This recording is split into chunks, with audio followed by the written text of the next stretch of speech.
بسم الله الرحمن الرحيم، والصلاة والسلام على سيدنا محمد صلى الله عليه وسلم. النهاردة بنتكلم عن الفرق بين دعوى الخلع ودعوى الطلاق للطلاق.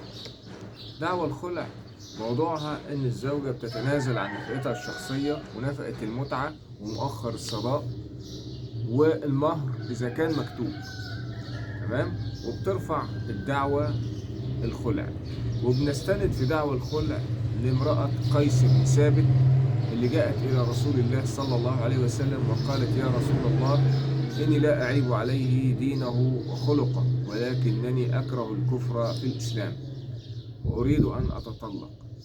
فقال له النبي صلى الله عليه وسلم: طلقها. قال: إني أهديتها يا رسول الله حديقة. فقال: ردي إليه الحديقة. فقالت: أرد إليه الحديقة. فقال له: طلقها تطليقا.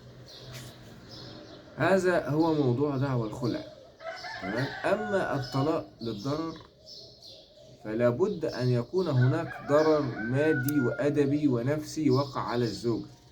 فبنتكلم في طلاق للضرر للهجر، وفي طلاق لعدم الإنفاق وسوء العشرة، تمام، وسجن الزوج. كل لابد أن يكون هناك سبب ظاهر ومادي لمسألة الطلاق للضرر.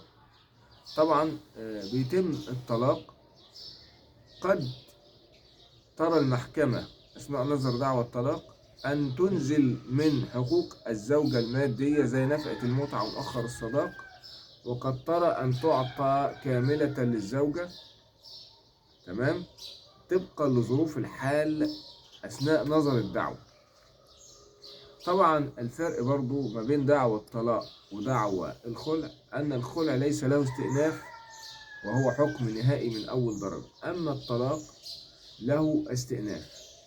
جزئية أخيرة كنا بنتكلم فيها برضو، في ناس تقول لك في نقض في دعاوى الأسرة وخاصة دعوى الطلاق. لا، مفيش نقض، وده لأسباب: إن كان هناك دعوة تم الطعن فيها بالنقض وهي دعوى طلاق للضرر، ثم قضت محكمة النقض بنقض الحكم الاستئنافي وإعادة الأوراق مرة أخرى إلى المحكمة التي نظرت الاستئناف. وفي هذه الحالة كانت الزوجة قد تزوجت بزوج آخر، فأصبح هناك تعارض، إن هي اتطلقت وكان معها حكم نهائي وتزوجت بزوج آخر، والنقض إعادة دعوة إلى المرحلة الأخيرة. فأصبح هنا في شتات في الرأي ما بين إن زوجها التاني باطل وكمان أنجبت منه، وما بين إن زوجها الأولاني هل بقى تخير وترجع للزوج الأول. فانتهى الحال إلى إلغاء النقض في دعاوى الأحوال الشخصية. شكرا.